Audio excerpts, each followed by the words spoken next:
Hello student, स्वागत है आपके अपने चैनल नेक्स्ट क्लासेज पर। आज मैं आपको वैद्युत विभव के एक्सरसाइज का न्यूमेरिकल कराने वाला हूं, जिसमें 26 से 40 तक न्यूमेरिकल शामिल होंगे इसमें। और इससे पहले एक्सरसाइज का न्यूमेरिकल अभी तक आपने नहीं देखा है तो कृपया जा करके देख ले, या फिर इसके डिस्क्रिप्शन में दे दी जाएंगे उसकी लिंक, वहाँ से क्लिक करके आप देख सकते हैं।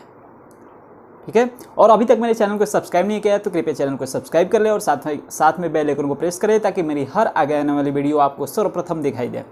तो चलिए शुरू करते हैं आज का एक्सरसाइज का न्यूमेरिकल। क्या है न्यूमेरिकल?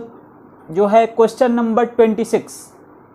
क्वेश्चन नंबर 26 से पहले करा चुके हैं हमने, और इसकी जो सारी वीडियो है इसकी लिंक दे दी जाएगी इस डिस्क्रिप्शन में, इस वीडियो के डिस्क्रिप्शन में, आप वहां से क्लिक करके देख सकते हैं। चलिए शुरू करें। क्वेश्चन नंबर 26 आपके बोर्ड पर है। क्वेश्चन नंबर 26 जो बोल रखा है कि दो समान आवेशों में प्रत्येक 2 × 10⁻⁻7 कूलाम है। ठीक है। दोनों आवेशों परस्पर 20 सेंटीमीटर की दूरी पर है उसी परिमाण का। चलिए बना लेते हैं फटाफट क्वेश्चन नंबर 26। ठीक है। क्वेश्चन नंबर 26 बोल रखा है कि दो समान आवेशों में प्रत्येक इतना कूलाम है और दोनों आवेश परस्पर 20 सेंटीमीटर की दूरी पर हैं। चलिए 20 सेंटीमीटर की दूरी पर आवेश है कौन सा, कितने कूलाम का? तो 2 × 10⁻1 यहाँ पर आवेश है 2 × 10⁻⁻7 कूलाम का, और यहाँ पर आवेश है 2 × 10⁻⁻7 कूलाम का। दोनों के बीच का डिस्टेंस 20 सेंटीमीटर है। उसी परिमाण का एक तीसरा आवेश दोनों आवेशों के ठीक बीच में स्थित है। उसी परिमाण का तीसरा आवेश दोनों आवेशों के बीच में, ठीक बीच में स्थित है। ठीक बीच में स्थित है तो ये भी हो गया 10 सेंटीमीटर और ये भी हो गया 10 सेंटीमीटर। ठीक है। और ये यहाँ पर आवेश जो है 2 × 10⁻⁻7 यहाँ पर भी हो गया। चलिए इस प्रक्रिया में वैद्युत क्षेत्र द्वारा इसे दोनों आवेशों से 20 सेंटीमीटर दूर एक बिंदु पर ले जाया जाता है। चलिए 20 सेंटीमीटर दूर इस दोनों आवेशों से ले जाया जाए, या तो ऊपर लेकर चले जाओ 20 सेंटीमीटर इधर हो जाएगा, या फिर 20 सेंटीमीटर इधर हो जाएगा। चलिए हम 20 सेंटीमीटर इधर लेकर चले आते हैं इन दोनों आवेश से। यहाँ पर ये मान के चलो ये 20 सेंटीमीटर है, इधर से भी इतना 20 सेंटीमीटर है। यहाँ पर हम इस आवेश को 2 × 10⁻⁻7 वाले आवेश को यहाँ पर हम धीरे धीरे लेकर के चले आए। ठीक है ना। तो यहाँ पर पूछ रखा है कि वैद्युत क्षेत्र द्वारा, इस प्रक्रिया में वैद्युत क्षेत्र द्वारा कितना कार्य किया गया है यहाँ से यहाँ तक ले आने में। ठीक है। तो हमें इसको मान लेते हैं O, और इसको A, और इसको मान लेते हैं B। तो यहाँ पर हमें क्या ज्ञात करना है? कार्य ज्ञात करना है, कितना कार्य किया गया है। तो चलिए यहाँ पर ज्ञात करते हैं कार्य या ऊर्जा। कार्य ही ऊर्जा है। तो चलिए ज्ञात कर लेते हैं। तो यहाँ पर O यानी कि U ज्ञात कर लेते हैं। U किस पॉइंट पर? तो O पॉइंट पर। चलिए इस यहाँ पर ये आवेश तो अब यहाँ पर आ चुका है 2 × 10⁻⁻7। तो अब देखिए ज्ञात कर लीजिए इस आवेश के कारण, इन दोनों आवेश के कारण यहाँ पर ऊर्जा कितनी होगी, और इन दोनों आवेश के कारण यहाँ पर ऊर्जा फटाक से आ जाएगी यार। यहाँ से यहाँ तक लाने में यही ऊर्जा होती है। तो क्या लिखेंगे? 1/4πε0 इंटू Q1 Q2 यानी कि 2 × 10⁻⁻7, और Q2 ये भी है 2 × 10⁻⁻7 अपान में क्या होता है? R होता है। तो R क्या है? डिस्टेंस क्या है? 20 सेंटीमीटर। 20 सेंटीमीटर को मीटर में चेंज कर लो तो क्या आ जाएगा? 0.2 मीटर। वही है। प्लस अब इसके इस दोनों आवेश के कारण, तो इसके कारण भी यही हो जाएगा 1/4π, क्योंकि आवेश समान है। क्या हो जाएगा? 2 × 10⁻⁻7 इंटू 2 × 10⁻⁻7 अपान में क्या हो जाएगा? 0.2। कर लिया। अब देखो इसको ले लो। 1/4πε0 का वैल्यू क्या होता है? 9 × 10⁻9 होता है। और ये दोनों में है तो दोनों में कॉमन हमने ले लिया, हटा दो। 2 × 10⁻, तो ये हो जाएगा 4 × 10⁻14। ठीक है। अपान में 0.2 प्लस ये भी हो जाएगा 4 × 10⁻14 अपान में 0.2। समझ में आ रहा है? इजिकल टू हमें अब ये भी कॉमन ले सकते हैं, बाहर निकाल लो। तो ये क्या हो जाएगा? डायरेक्ट बाहर निकाल लो। तो 9 × 10⁻9 इंटू 4 इंटू 10⁻⁻14, ये भी कॉमन हो गया। 0.2 है इसको, तो 1/0.2 बचा, यहाँ पर क्या बचा 1/0.2। समझ में आ रहा है क्या? या मल्टीप्लाइड कर लो, 36 इंटू 10⁻, क्या हो जाएगा -5, और ये 1/0.2 1/0.2, ये क्या हो जाएगा 5 + 5 हो जाएगा। बातें समझ में आ रही क्या? अरे यार ऊपर डेसिमल हटाने के लिए 10 करोगे, 10/2 5 + 5 10 हो गया, तो ये क्या हो जाएगा डेट सिंप्लाई जो यू होगा वो पॉइंट पे क्या हो जाएगा 36 इंटू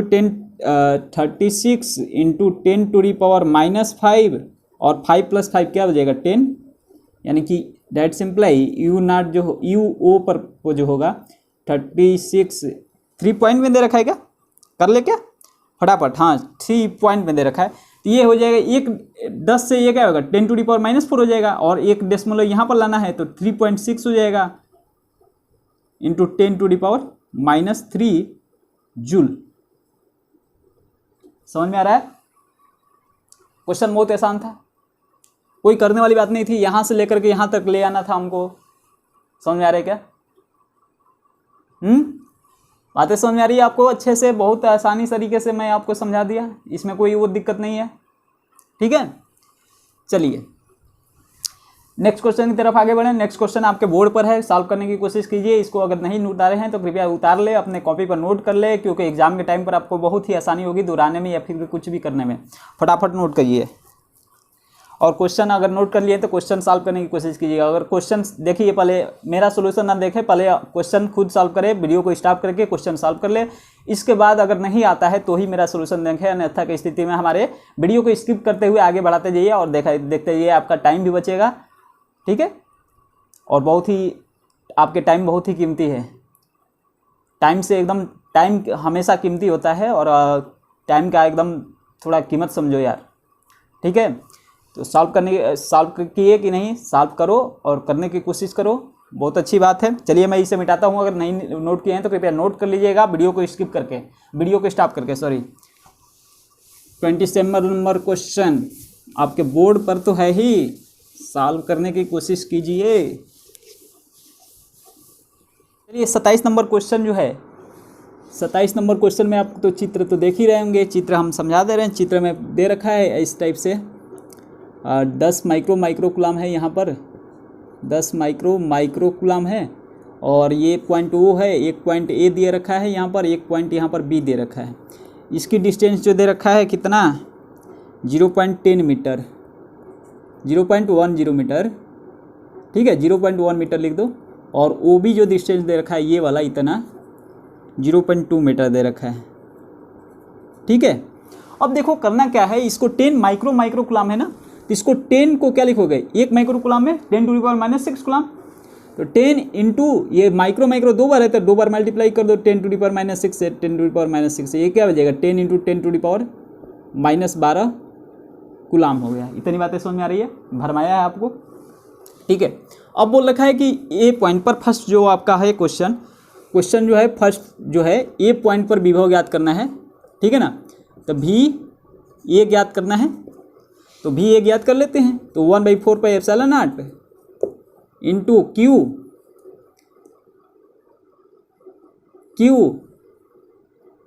भी ओ ए ज्ञात करना है ना। ठीक है ना, भी ओ ए, तो क्या लिखेंगे क्यू भी ओ ए ना लिख करके भैया भी ए ही लिखो ना। ठीक है, तो भी ए बराबर क्या हो जाएगा, तो हमें क्या ज्ञात करना है, भी ए ज्ञात करना है। फर्स्ट नंबर क्वेश्चन में भी ए ज्ञात करना है, भी ए, तो भी ए बराबर क्या होगा, ए पॉइंट पर विभव ज्ञात करना है 1/4πε0 इंटू क्यू क्या है, क्यू अपना 10 इंटू 10⁻⁻12 है, 10 इंटू 10⁻⁻12 अपान में डी, ओ से डिस्टेंस क्या है 0.1 है। बातें समझ में आ रही है? ये क्या है 9 इंटू 10⁻9 है, 1/4πε0 का वैल्यू, और क्या हो जाएगा ये 10 इंटू 10, ये डेसिमल ऊपर जाएगा तो क्या हो जाएगा 10 इंटू 10 हो जाएगा इंटू 10⁻⁻12, 10 ये है, और ये इसका डेसिमल ऊपर जाएगा तो 10 से मल्टीप्लाई होगा ऊपर में, तो ये हो गया इंटू 10⁻⁻12 लिख दिया।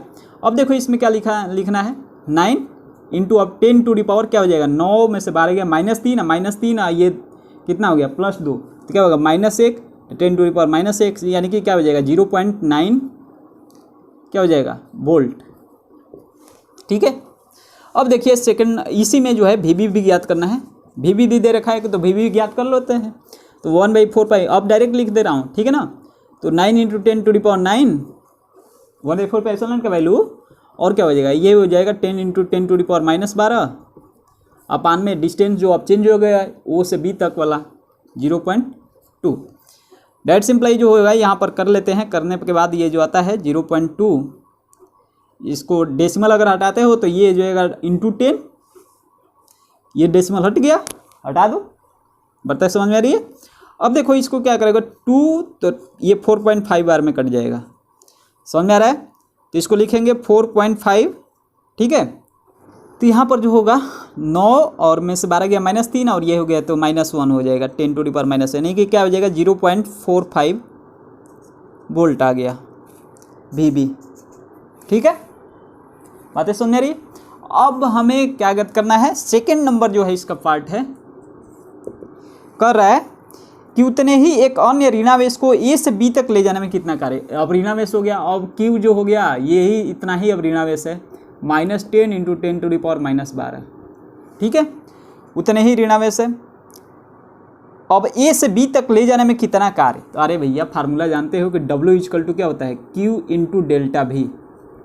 Q का वैल्यू क्या है -10 × 10⁻12 और डेल्टा भी ए से बी तक ले जाना है तो पहले बी या -a, पहले बी और -a, पहले बी और -a कर लेना है।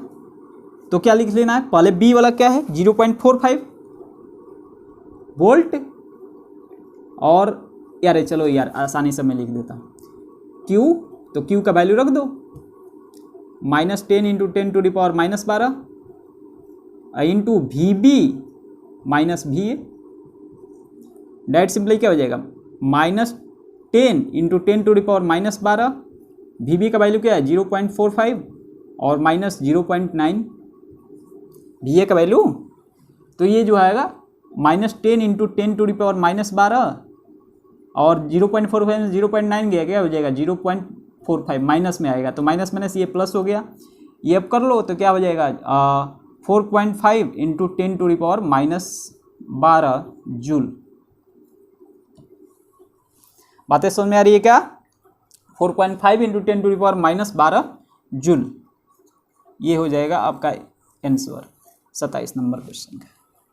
ठीक है, चलिए 28 नंबर क्वेश्चन आपके बोर्ड पर है, सॉल्व करने की कोशिश कीजिए। मैं इसे मिटाऊं, अगर आपने सॉल्व नहीं किया है, इसको नोट नहीं किया है तो कृपया नोट कर लीजिएगा, वीडियो को पॉज करके स्टॉप करके। मैं इसे मिटाता हूं, टाइम वेस्ट ना हुए।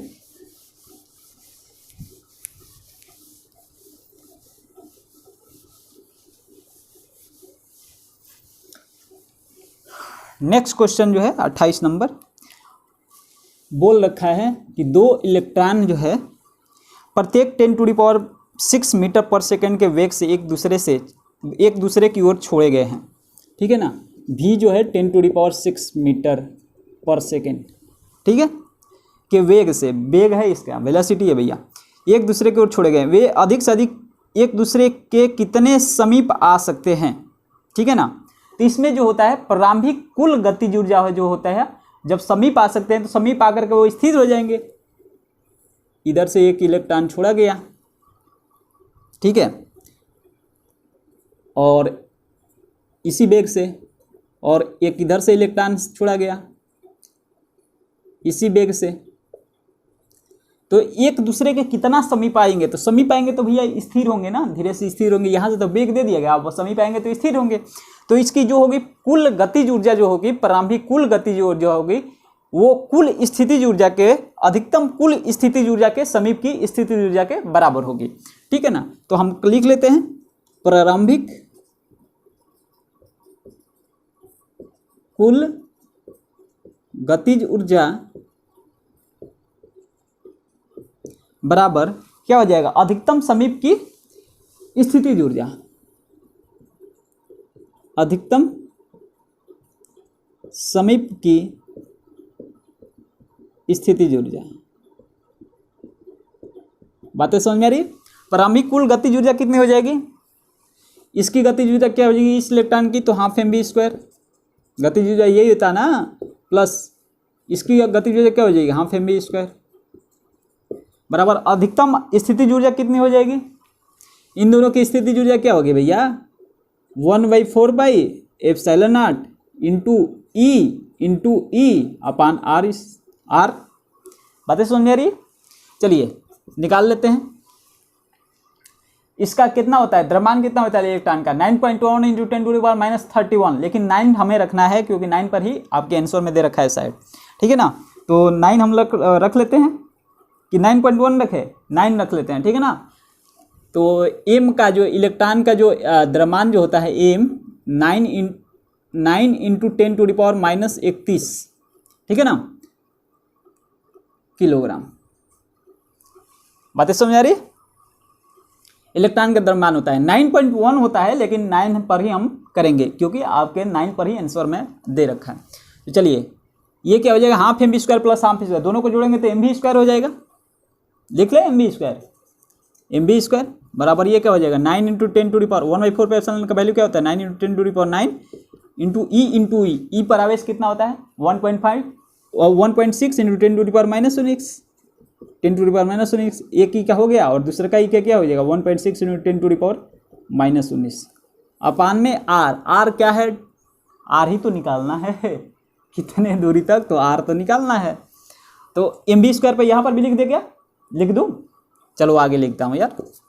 m का वैल्यू है 9 इंटू 10⁻31 इंटू v², 10⁻6 का स्क्वायर करेंगे तो क्या हो जाएगा 10⁻6 का स्क्वायर कर लो, चलो बराबर 9 इंटू 10⁻9 और इसको करोगे तो 16 का 2.56 इंटू 10⁻38 हो जाएगा अपान में आर का वैल्यू निकालना है, क्रॉस मल्टीप्लिकेशन कर लो, आर बराबर क्या हो जाएगा 9 इंटू 10⁻9 इंटू 2.56 इंटू 10⁻38 और अपान में ये हो जाएगा 9 इंटू 10⁻31 इंटू 10⁻12 हो जाएगा, बातें समझ आ रही है।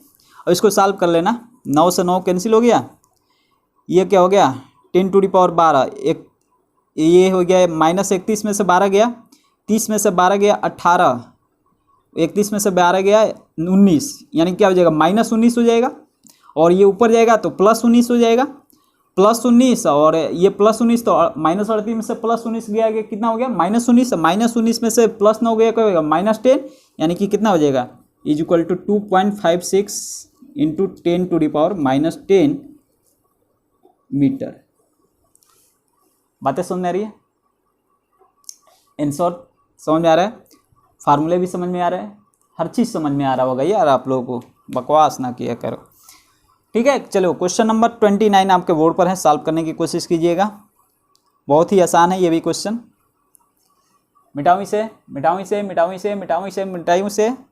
चलो मैं मिटाता हूँ इसे, ठीक है।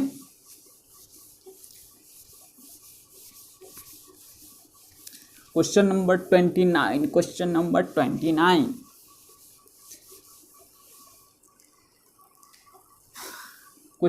29 क्या बोल रखा है, बोल रखा है एक दो प्रोटॉनों के बीच की दूरी 1.0 इंटू 10⁻10 मीटर है, जो दे रखा है लिख लो 1 इंटू 10⁻10 मीटर, चलो भैया दे रखा है, यदि उन्हें मुक्त कर दिया जाए तो एक दूसरे से बहुत दूर हो जाने पर प्रत्येक की गतिज ऊर्जा कितनी होगी, यदि एक प्रोटॉन को स्थिर रखकर केवल दूसरे को मुक्त किया जाए तब उसकी गतिज ऊर्जा क्या होगी। चलो पहले गतिज ऊर्जा निकाल लेते हैं, निकाल ले, अबे भैया निकाल लो, K = क्या होगा 1/4πε0 इंटू Q अपान R होता है, इतना ही होगा ना, और दो प्रोटॉन है तो प्रोटॉन का आवेश कितना होता है Q बराबर क्या हो जाएगा 1.6 इंटू 10⁻19, समझ में आ रहा है, अरे भैया समझ में आ रहा है क्या, अरे भैया कार्य ही ऊर्जा है, ऊर्जा ही कार्य है, स्थिति ऊर्जा बराबर गतिज ऊर्जा, गतिज ऊर्जा बराबर स्थिति ऊर्जा, क्योंकि यहाँ पर यही होगा,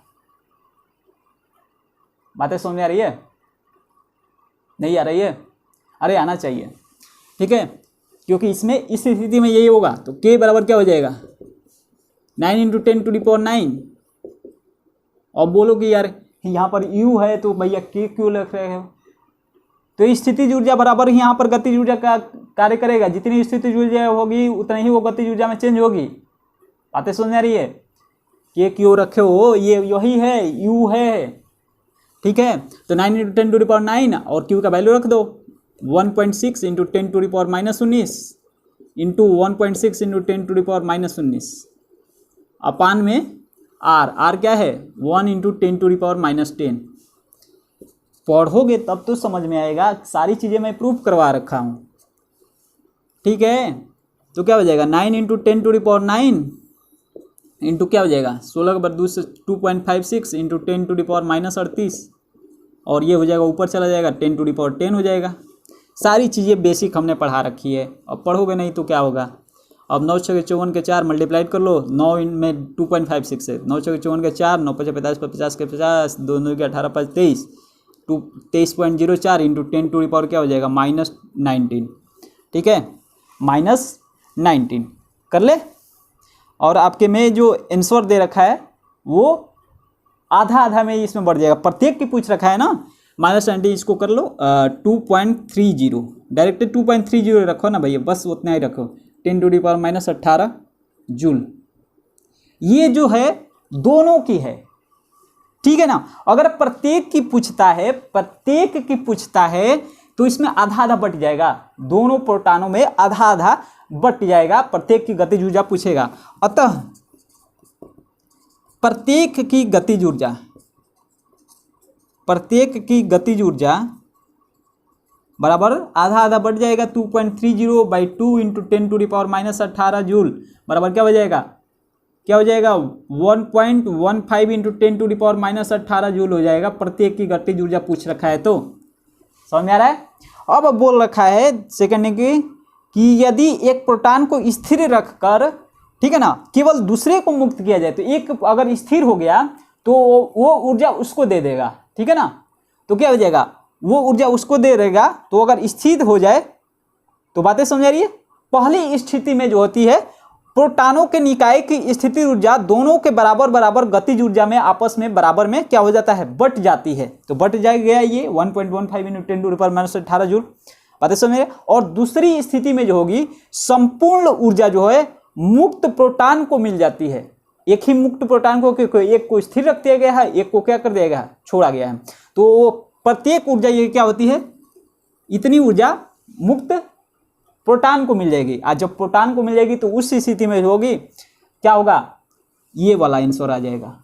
बातें समझ में आ रही है, बातें समझ में आ रही है, ठीक है। तो इसमें प्रत्येक की गति जो है वो होगी जब एक इलेक्ट्रॉन को स्थिर, एक प्रोटॉन को स्थिर रखा जाए। यदि लिख देता हूं यार तुम लोग समझ नहीं पाओगे। यदि एक प्रोटॉन को स्थिर रखकर दूसरे प्रोटॉन को वेग देने पर गतिज ऊर्जा लिख लेना ऐसे बराबर क्या हो जाएगा 2.3 इंटू 10⁻⁻18 जूल। बातें समझ में आ रही है, बातें समझ में आ रही है, बातें समझ में आ रही है कि नहीं आनी चाहिए, ठीक है ना। नहीं आनी चाहिए तो मैं क्या करूं, बेसिक पढ़ो, पूरी चीज़ें पढ़ो, थ्योरी पहले पढ़ो, इसके बाद सारी चीज़ें समझ में आएगी। चलिए क्वेश्चन नंबर 30 आपके बोर्ड पर सॉल्व करने की कोशिश कीजिए। मिटाओ इसे क्या, मिटाओ इसे क्या, मिटाओ इसे क्या। न्यूमेरिकल पहले अपने सॉल्व करो, इसके बाद से अगर नहीं आता है तो मेरी वीडियो देखा करो, मेरा ये देखा करो, ठीक है ना। पहले न्यूमेरिकल मैं आपको इसीलिए मैं बोर्ड पर दिखाता हूँ, उसको स्टॉप करो वीडियो को और वहाँ पहले सॉल्व करो अपने से, इसके बाद ये देखा करो। अगर नहीं आता है तो चलो मैं इसे मिटाता हूँ।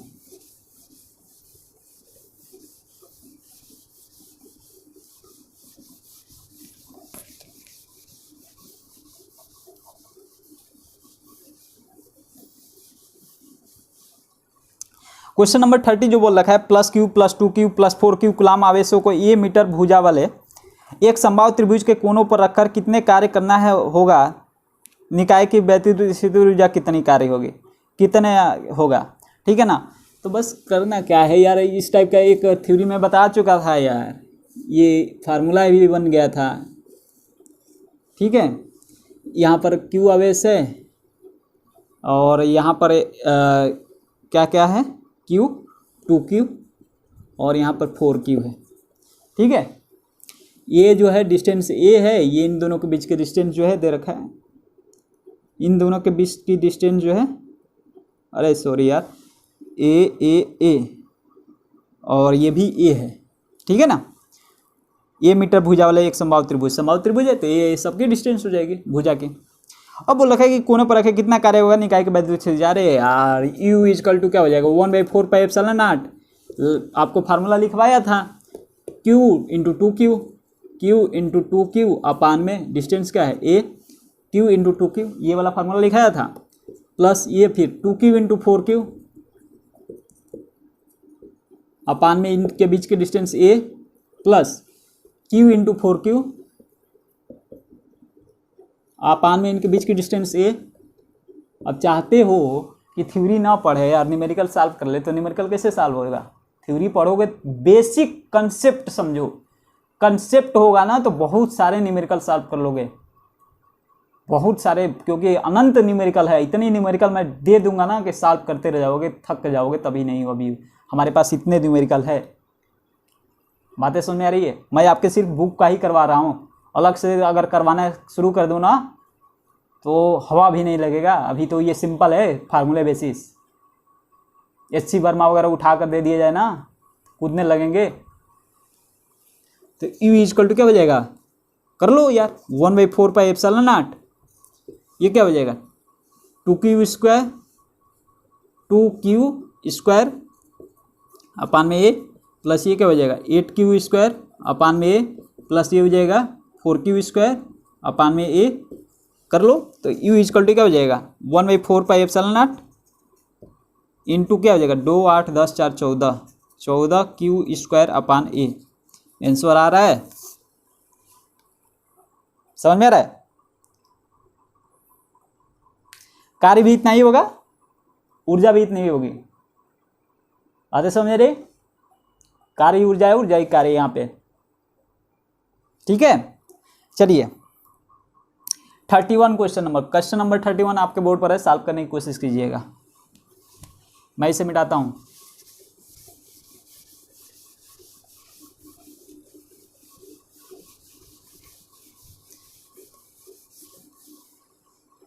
इसीलिए मैं करंट का 5वां चैप्टर का मैंने थ्योरी रोक रखा है न्यूमेरिकल सॉल्व करवाने के लिए।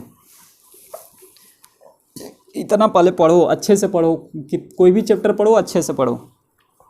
बोल रखा है कि दिए गए आवेशों के निकाय की कुल वैद्युत स्थिति ऊर्जा ज्ञात कीजिए। यार उत्तर प्रदेश 2014 में आ चुका है, बहुत ही आसान सा क्वेश्चन है, कुछ करना नहीं है।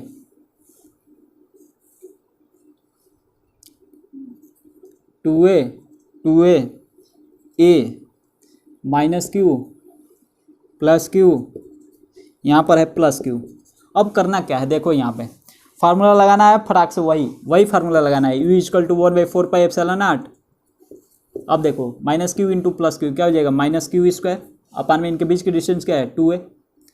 अब देखो प्लस क्यू क्या हो जाएगा +Q स्क्वायर अपान में इनके बीच की डिस्टेंस है a।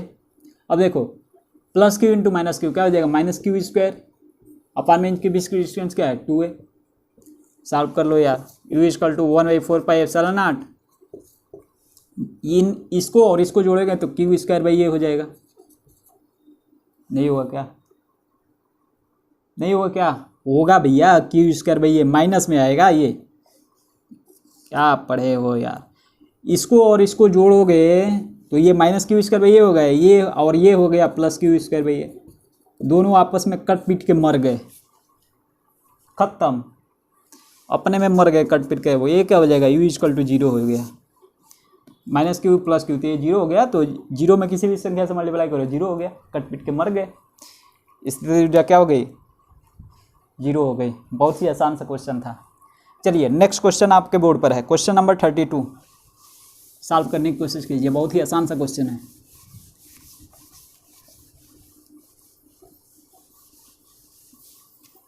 क्वेश्चन नंबर 32, मार्कर वगैरह अच्छा चल रहा है क्या? चलो क्वेश्चन नंबर 32 जो विभव मापी के 10 मीटर लंबे तार के सिरों के, चलो भैया पहले ही मिल गया, 10 मीटर लंबे तार सिरों के बीच 1 वोल्ट का विभवांतर, चलो भैया भी जो है 1 वोल्ट। तो विभव प्रवणता यार, विभव प्रवणता का फार्मूला क्या होता है?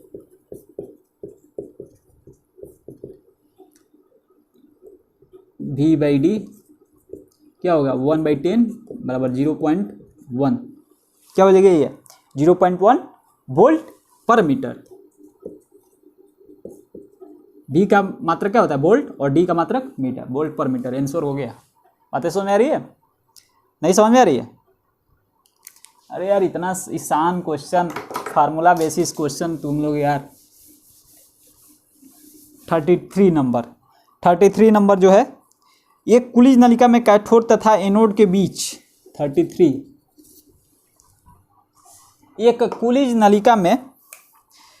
कुलिज नलिका में कैथोड तथा एनोड के बीच विभवांतर 200 किलो वोल्ट। चले भैया दे दो पहले 200 kilo volt. That simply 200 kilo को वोल्ट में बदलना है तो क्या हो जाएगा 10⁻³ से मल्टीप्लाइड कर देना है वोल्ट। दैट सिंप्लाई क्या हो जाएगा 2 × 10⁵ वोल्ट हो गया। अब बोल रखा है किलो वोल्ट, उनके बीच की दूरी 20 सेंटीमीटर। अरे भैया D = 20 सेंटीमीटर, इसको मीटर में चेंज कर लो 0.2 मीटर। ठीक है। अब बोल रखा है कि नलिका में वैद्युत क्षेत्र की तीव्रता। अरे यार वैद्युत क्षेत्र की तीव्रता वही फार्मूला लगेगा, जितना विभव प्रवणता होता है वो इतना ही वैद्युत क्षेत्र की तीव्रता होती है। वैद्युत क्षेत्र की तीव्रता इक्वल टू ई, वैद्युत क्षेत्र की तीव्रता E इक्वल टू क्या होगा V/D।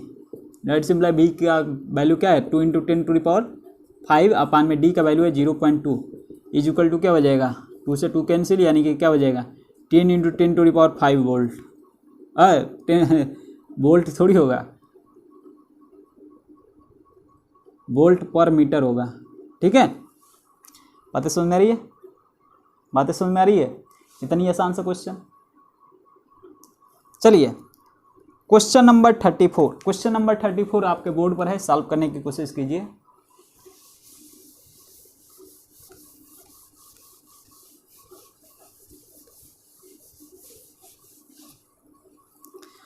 क्वेश्चन नंबर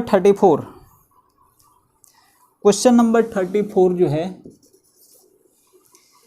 दे रखा है कि 3 × 10⁻⁸ कूलाम के, चलो भैया क्यू दे रखा है 3 × 10⁻⁸ कूलाम के एक वैद्युत आवेश को एक समान वैद्युत क्षेत्र में एक बिंदु से दूसरे बिंदु तक ले जाने में इतना जूल का कार्य करना पड़ता है। चलो भैया कार्य भी दे रखा है W = 3.24 × 10⁻, कितना दे रखा है 10⁻⁻4 जूल। अब देखो कार्य भी दे दिया। अब बोल रखा है कि यदि इन बिंदुओं के बीच की दूरी 12 सेंटीमीटर हो, चलो भैया इन बिंदुओं के बीच की दूरी 12 सेंटीमीटर बराबर क्या हो जाएगा 0.12 मीटर। तो बोल रखा है कि तो वैद्युत क्षेत्र की तीव्रता क्या होगी, फार्मूला क्या लगेगा? सोचो जरा, सोचो क्या फार्मूला लगेगा? सोचो जरा, फार्मूला कैसे बनाएंगे? देखो सिंपल सा फार्मूला, देखो F = हम जानते हैं कि QE होता है, इतने जानते हो। अब देखो हमें कार्य बराबर क्या होता है बल गुणे विस्थापन, तो इधर भी D से मल्टीप्लाई कर दो F × D, विस्थापन हो गया। इधर में D से मल्टीप्लाई कर लो QE × D, दोनों तरफ D से मल्टीप्लाई करें कोई इफेक्ट नहीं पड़ा। चलो FD को लिख सकते हो W, दैट सिंप्लाई लिख सकते हो W = QED। अब यहां से क्या पूछ कर रखा है कि वैद्युत क्षेत्र E है, तो दैट सिंप्लाई क्या हो जाएगा E = क्या हो जाएगा W/QD। अब समझ में आया? फार्मूले रखो, फार्मूले तो बन गया W/QD। W इस तरफ फ्राग वाला, तो E बराबर फ्राग सामान में पलटते रहते हैं, तो E बराबर W/QD। W का वैल्यू दे रखा है 3.24 × 10⁻⁻4 अपान में Q का वैल्यू दे रखा है 3 × 10⁻⁸ और डी का भी वैल्यू दे रखा है 0.12। अब क्या करना है, इसको डिवाइड भाग करके निकाल दो यार। ई का जो वैल्यू आएगा आपका क्या आ जाएगा, 9 × 10⁴ आएगा। कर दे, चलो कर देते हैं। 1.08 बार में ये कट गया। ये देखो कैसे कटेगा, 12 बार में ये कट गया। बातें समझ में आ रही है, नहीं समझ में आ रही भाई भैया? मैं अब क्या बताऊँ इसमें बेसिक। अब क्या हो जाएगा, 10⁻⁻8 ऊपर जाएगा, 10⁻+8 +8 में से -4 गया, क्या होगा +4। तो 9 × 10⁻+4 ये क्या होगा, वोल्ट पर मीटर। आंसर आया, आया कि नहीं आया? आया। चलिए नेक्स्ट क्वेश्चन की तरफ हम आगे बढ़ते हैं। क्वेश्चन नंबर 35 आपके बोर्ड पर है, सॉल्व करने की कोशिश कीजिए। मैं इसे मिटाता हूँ। बोलोगे कि सर कितना जल्दी बोलते हैं, फास्ट फास्ट। अरे इतना फास्ट नहीं बोलेंगे तो कैसे काम चलेगा। 35 क्वेश्चन नंबर 35, मार्कर का इंक भी खत्म होने वाला है। बोल रखा है कि धातु की दो समतल प्लेटें 2 सेंटीमीटर की दूरी पर हैं। चलो भैया, समतल प्लेटें धातु की कितने मीटर की दूरी पर है, 2 सेंटीमीटर की। दी जो है 2 सेंटीमीटर, इसको मीटर में चेंज कर लो। चलो अब बोल रखा है कि उन्हें 1000 वोल्ट की बैटरी से जोड़ा गया। चलो बैटरी से जोड़ दिए। वोल्ट क्या है, विभवांतर जो है 1000 वोल्ट है। जो जो दे रखा है लिख लो। इन प्लेटों के बीच एक प्रोटॉन जिसका आवेश 1.6 × 10⁻⁻19 कूलम है। तो Q बराबर दे रखा है 1.6 × 10⁻⁻19 कूलम। अब देखो स्थित है दोनों प्लेटों के बीच वैद्युत क्षेत्र की तीव्रता। फर्स्ट नंबर पूछ रखा है। तो E = क्या होता है, फार्मूला आप सोचो समझो और लगाने की कोशिश करो। E = क्या होता है, E = होता है V/D। तो V का वैल्यू क्या हो गया 1000 और D का वैल्यू क्या हो गया 0.02। समझोगे तब तो समझाऊंगा ना। तो क्या होगा, इसको दशमलव हटाना है तो 100 से मल्टीप्लाई करना पड़ेगा। कैसे किया, तो मैंने बेसिक बता रखा है। डेसिमल हटा दिया, उड़ा दो इसको इस तरह। तो क्या होएगा, ये 500 बार में कट गया। ये क्या होगा, E = क्या हो जाएगा 5 1 2 3 4 इकाई दहाई सैकड़ा हज़ार 10,000 50,000 वोल्ट आ रहा है क्या, 50,000 वोल्ट पर मीटर आ रहा है आंसर। ठीक है। अब दूसरा बोल रखा है कि प्रोटॉन पर न्यूटन में बल ज्ञात कीजिए। यदि दोनों प्लेटों के बीच भिन्न भिन्न स्थानों पर प्रोटॉन भिन्न भिन्न बलों का अनुभव करेगा। जी हाँ, अनुभव करेगा, क्योंकि प्रोटॉन पर जो आवेश है एकदम एक बराबर रूप से वो प्लेटों पर वितरित है, एक समान रूप से। ठीक है ना, इसलिए वो एक बराबर बल का भिन्न भिन्न बलों का अनुभव स्थानों में प्रोटॉन भिन्न भिन्न बलों का अनुभव करेगा। तो सर्वत्र जब एक समान जो है वैद्युत क्षेत्र सर्वत्र एक समान है, अतः प्रत्येक स्थान में प्रोटॉन जो है समान बल अनुभव करेगा। भैया समान बल अनुभव करेगा। ठीक है, तो समान बल अनुभव करेगा। चलिए हम निकाल लेते हैं वो भी। मार्कर का इंक भी खत्म हो गया। दोनों प्लेटों के बीच प्रोटॉन पर न्यूटन में बल F = क्या होता है QE। तो E का वैल्यू दे रखा है, Q का वैल्यू यहाँ से निकाल देख लो 1.6 × 10⁻⁻19 इंटू E का वैल्यू है 50,000। ठीक है, अब देखो इसको कर लो 16 × 5 = 80, 16 × 5 = 80, ये हो गया 8, तो ये हो गया 8 है, ये हो गया 10⁻⁻15 हो गया क्या,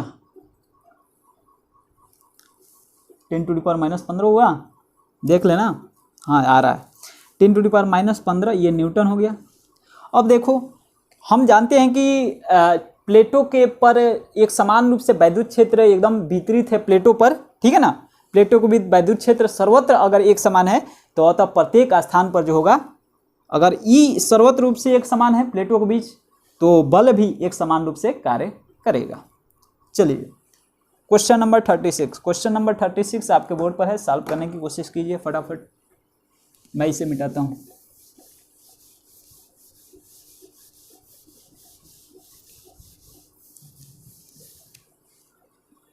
क्वेश्चन नंबर 36। क्वेश्चन नंबर 36 जो बोल रखा है, एक कैथोड किरण नलिका की प्लेटें समांतर है और उनके बीच की दूरी 0.6 सेंटीमीटर है। d बराबर 0.6 सेंटीमीटर दे रखा है। इसको लिख सकते हैं 0.6 सेंटीमीटर दे रखा है ना, 0.006 मीटर हो जाएगा। 100 से डिवाइड कर दो, मीटर में चेंज करना है तो। उनके बीच विभवांतर 15 किलो वोल्ट है। v बराबर दे रखा है 15 किलो वोल्ट। इसको वोल्ट में बदल दो तो 15 × 10⁻³ वोल्ट हो गया। अब बोल रखा है कि दोनों प्लेटों के बीच से गुजरने वाले इलेक्ट्रॉन पर लगने वाले बल, इलेक्ट्रॉन पर आवेश कितना होता है, ई पर आवेश कितना होता है 1.6 × 10⁻⁻19। ठीक है, बल की गणना करना है तो कैसे होगा, F = हम जानते हैं कि QE, और F = क्या हो जाएगा Q × V/D, क्योंकि E = क्या होता है V/D होता है। तो यही आपने रख दिया। तो F बराबर Q का वैल्यू क्या है, Q बराबर E, अरे Q लिख लो यार, समझ में आया। तो Q का वैल्यू क्या है 1.6 × 10⁻⁻19, और V का वैल्यू क्या है 15 × 10⁻³ अपान में D का वैल्यू क्या है 0.006। अब सॉल्व कर लो, कर दे।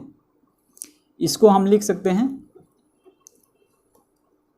15 × 16 कितना हो गया 15 × 6 = 90, 15 कम 15 और 9 24।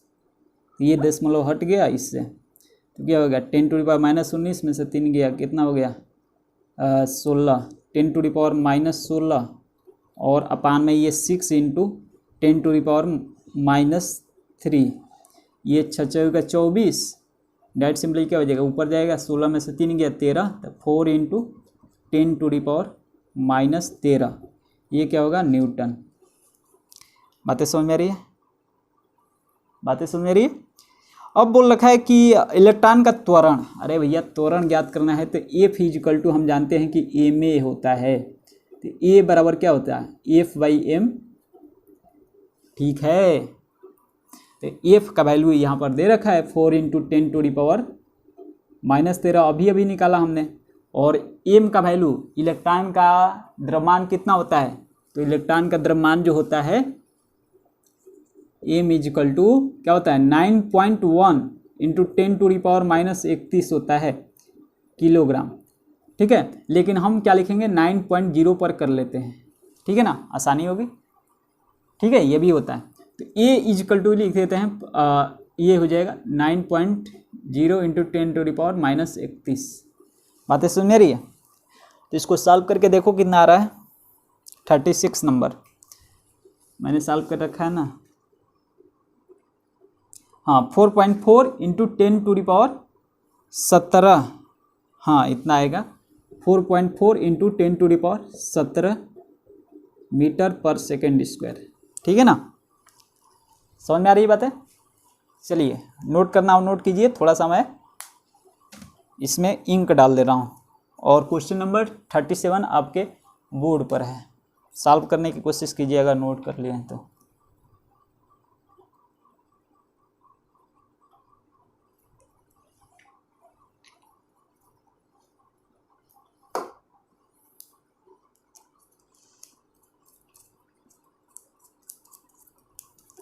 चलिए मिटाओ इसे। 36 37 अब करना है, 40 क्वेश्चन है, 40 क्वेश्चन आज उड़ा देगा।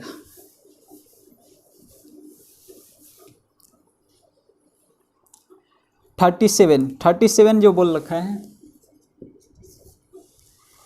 कि दो क्षैतिज समांतर प्लेटों के बीच की दूरी 2 सेंटीमीटर, बात वही आ रही है यार, 2 सेंटीमीटर बराबर क्या हो जाएगा 0.02 मीटर। ठीक है, तथा उनके बीच विभवांतर 120 वोल्ट है। V बराबर 120 वोल्ट। गणना कीजिए प्लेटों के बीच वैद्युत क्षेत्र। फर्स्ट नंबर वैद्युत क्षेत्र E=V/D लगा लेना। लगा दूँ 120/0.02 क्या हो जाएगा 60 × 10⁻²। 6000 वोल्ट आ रहा है क्या? 6 × 10⁻³ वोल्ट आ गया। ठीक है। सेकंड नंबर बोल रखा है। सेकंड नंबर प्लेटों के बीच से गुजरने वाले इलेक्ट्रॉन पर वैद्युत बल। इलेक्ट्रॉन पर वैद्युत बल तो F QE होता है और इलेक्ट्रॉन पर आवेश कितना होता है 1.6 × 10⁻−19 और E का वैल्यू हमने निकाला 6 × 10⁻³ कर लो 9.6 × 10⁻−16 न्यूटन। बातें समझ आ रही है? चलिए थर्ड नंबर जो है एक प्लेट से दूसरी प्लेट तक जाने में इलेक्ट्रॉन पर वैद्युत ऊर्जा में वृद्धि। वैद्युत ऊर्जा में वृद्धि निकालना है अपने को। कैसे निकलेगा आप समझ गए होंगे, नहीं समझे तो समझ लीजिए। कार्यवर्ग क्या होता है बल गुणित विस्थापन और वही ऊर्जा में, या फिर डायरेक्ट कर लो Q × ΔV। W क्या होता है Q × ΔV। कार्य में ऊर्जा में वृद्धि जो वही होता है ना, गतिज ऊर्जा में वृद्धि जो होती है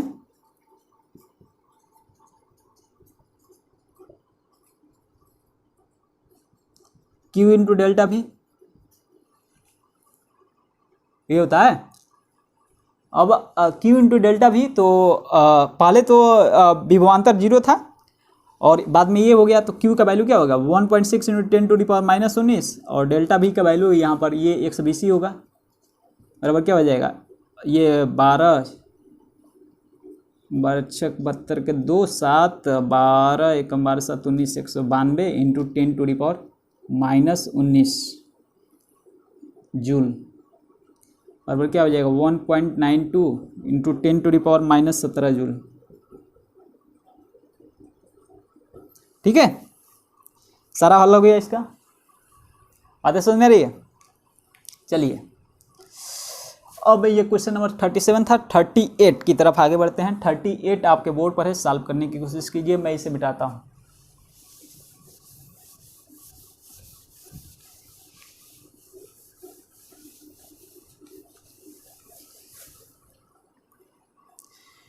क्वेश्चन नंबर 38। धातु की दो प्लेटें एक दूसरे से 5 सेंटीमीटर की दूरी पर समांतर स्थिति में हैं। D बराबर 5 सेंटीमीटर, समांतर स्थिति में 0.05 मीटर। ठीक है, इनके बीच 200 वोल्ट की एक बैटरी जुड़ी है। V = 200 volt. गणना कीजिए इन प्लेटों के बीच गुजरने वाले अल्फा कण पर कार्यरत बल। अल्फा कण पर पहले देखिए आवेश कितना होता है 1.6 × 10⁻−19 इंटू 2 होता है प्रोटॉन या इलेक्ट्रॉन, तो क्या हो जाएगा 3.2 × 10⁻−19 कूलम। ठीक है, अल्फा कण पर आवेश हो गया। तो बल ज्ञात करना है। क्या ज्ञात करना है कि इन प्लेटों के बीच गुजरने वाले अल्फा कण पर कार्यरत बल। तो F = फर्स्ट नंबर है ये QE और E = V/D, तो QV/D लिख सकते हो। तो Q का वैल्यू क्या है 3.2 × 10⁻−19 इंटू V का वैल्यू है 200 अपान में D का वैल्यू है 0.05। कर लो अपने से, उड़ाऊँ? ये देखो उड़ा दिया इसको, डेसिमल उड़ाए तो सबसे ऊपर मल्टीप्लाई। ठीक है, डेसिमल ये उड़ गया। तो अब देखो यहाँ पर ये क्या हो जाएगा 5 चौका 20 40 और 32 चौके क्या हो जाएगा 104 दूनी 8 128 हो जाएगा। 128 इंटू 10⁻−19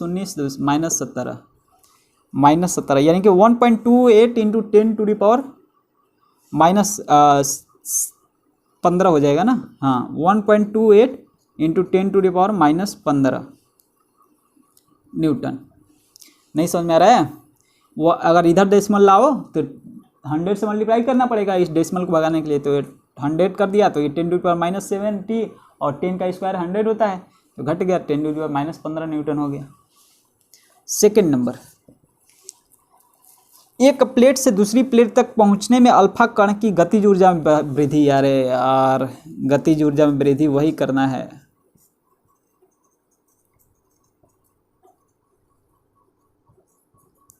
Q इंटू डेल्टा भी, Q का वैल्यू है 3.2 इंटू 10⁻⁻19, डेल्टा भी का वैल्यू है 200, बराबर कितना आ जाएगा, बराबर कितना आ गया, ये कर लो, 32 दूनी 64, 6.4 इंटू 10⁻⁻17 जूल में आएगा। ठीक है, ये भी आपका सॉल्व हो गया। चलिए क्वेश्चन नंबर 39 आपके बोर्ड पर है, सॉल्व करने की कोशिश कीजिए, मैं इसे मिटाता हूँ। ठीक है, फार्मूले बेसिस सारे क्वेश्चन हैं, एक भी ऐसा नहीं हो जिसमें जो भी मैंने फार्मूला प्रूव कराया है थ्योरी में वो ना आया। ठीक है, सारे फार्मूला हमने प्रूव करवाए थे, सारे आपको समझ में आ गए होंगे कि कैसे फार्मूले का यूज हो रहा है। 39, एक अल्फा कण को 10 लाख वोल्ट द्वारा त्वरित किया जाता है। B बराबर 10 लाख वोल्ट, कायदा इसे 10 लाख वोल्ट हो गया। इसको लिख सकते हो 10⁻6 वोल्ट, लिख सकते हो।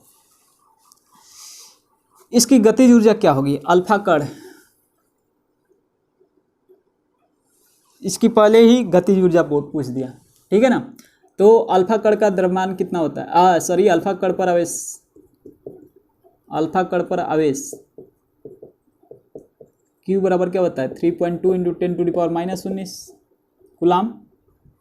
तो देखिए पहले ही पूछ दिया गतिज ऊर्जा में वृद्धि, तो हमने फार्मूला बताया था, गतिज ऊर्जा में वृद्धि Q इंटू डेल्टा भी।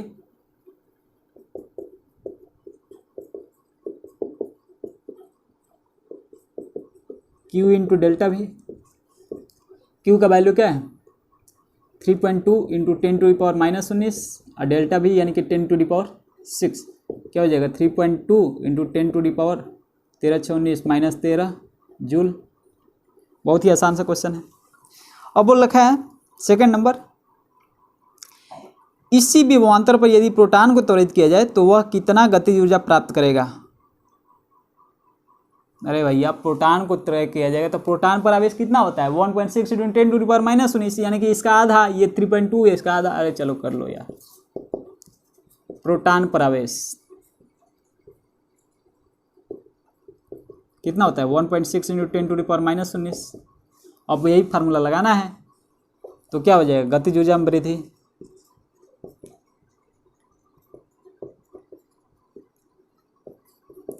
क्या होता है Q इंटू डेल्टा भी, लिख लो यार 1.6 इंटू 10⁻⁻19 इंटू क्या हो जाएगा 3, ये हो गया Q और डेल्टा भी का वैल्यू 10⁻6, क्या हो जाएगा 1.6 इंटू 10⁻13 जूल। बहुत ही आसान सा question. Third number, third part है, किसी कण की चाल अधिक हो, किस कण की चाल अधिक होगी यदि दोनों विरामावस्था से चलना प्रारंभ करते हैं। अरे भैया प्रोटॉन की होगी। अब ये पूछो कि सर ये कैसे बोल दिए, आंसर देख कर बोल दिए प्रोटॉन की होगी, ये क्योंकि प्रोटॉन का द्रव्यमान जो होता है कम होता है, इनकी भी गतिज ऊर्जा क्या होगी 1.6 इंटू 10⁻⁻19 हो गया, -13 जूल हो गया, और इसकी जो होगी 3.2 इंटू 10⁻, ठीक है। और यदि दोनों विरामावस्था से चलना तो किस कण की चाल अधिक होगी, तो काइनेटिक एनर्जी बराबर हाफ mv²। अरे निकालोगे इस तरह से, निकाल लेना अपना, k = हाफ mv², तो v बराबर यहाँ से क्या हो जाएगा, तो v² बराबर क्या हो जाएगा 2k/m, तो v बराबर क्या हो जाएगा √2k/m, और k जो है इसका है, और द्रव्यमान एक अल्फा कण का द्रव्यमान क्या होता है अपना कर लेना, और ये प्रोटॉन का द्रव्यमान क्या होता है इसका लगा लेना, और एम का वैल्यू रखना, के का वैल्यू निकल रखा है 3.2 1.6 रखोगे तो ये प्रोटॉन का ही आएगा, वेलोसिटी जो आएगी ज़्यादा होगी। ठीक है ना, समझ में आ रहा है। चलिए क्वेश्चन नंबर 40। अब कहोगे कि सर आ नहीं रहा है आपको, अरे आ क्यों नहीं रहा है, कर लेना, ये फार्मूला तो बता दिया, मेन तो यही होता है, और गुणा भागा जोड़ घटाना करना है। अब छोटे बच्चों जैसा क्या बताऊं मैं तुम लोगों को। क्वेश्चन नंबर 40 आपके बोर्ड पर,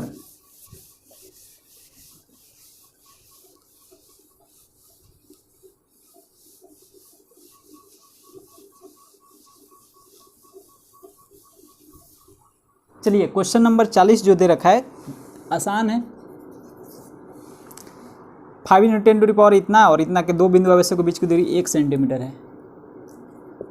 d बराबर 1 सेंटीमीटर बराबर क्या है 0.01 मीटर, और आवेश जो है q बराबर 5 × 10⁻⁻7 कूलाम। ये द्विध्रुव बना रहे हैं तो उससे कोई दिक्कत नहीं है, दोनों लिखना, क्योंकि एक पॉजिटिव होता है एक नेगेटिव जब द्विध्रुव बनाते हैं। तो सवाल पढ़े रखे होगे तुम लोग, द्विध्रुव बनाता है। चलिए p बराबर क्या होता है 2ql होता है, 2 × q का वैल्यू 5 × 10⁻⁻7, ये द्विध्रुव का गुण जो है वैद्युत द्विध्रुव का गुण p 5 × 10⁻⁻7 और l जो है 0.01।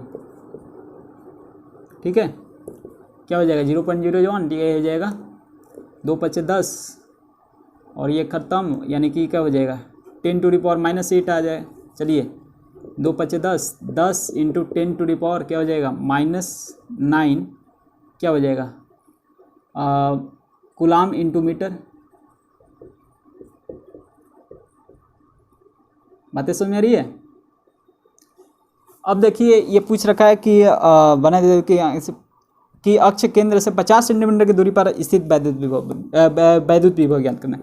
तो v = 1/4πε0 इंटू p/d होता है, हमने प्रूव करवा रखा है।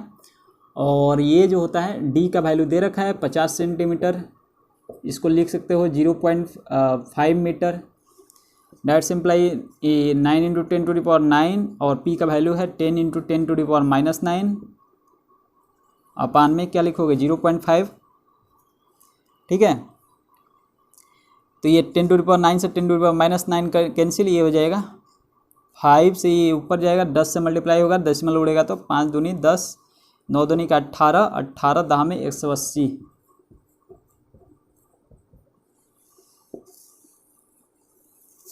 समझ में आ रहा है। अब आपका इस चैप्टर का पूरा एक्सरसाइज का न्यूमेरिकल हमने सॉल्व कर दिया, समाप्त कर दिया। ठीक है, अब चलेगा आपका कैपेसिटर का बहुविकल्पी क्वेश्चन, और इसके बाद आपका करंट वगैरह। तो कैपेसिटर आप अच्छे से थ्योरी वगैरह पढ़ लीजिए, क्वेश्चन वगैरह लगाना चाहे लगा लीजिए अपने बुक से हर चीज़, और सारे क्वेश्चन मैं करवाऊँगा। ठीक है, तो फ्रेंड्स मिलते हैं अगले वीडियो में, तब तक के लिए धन्यवाद, जय हिंद।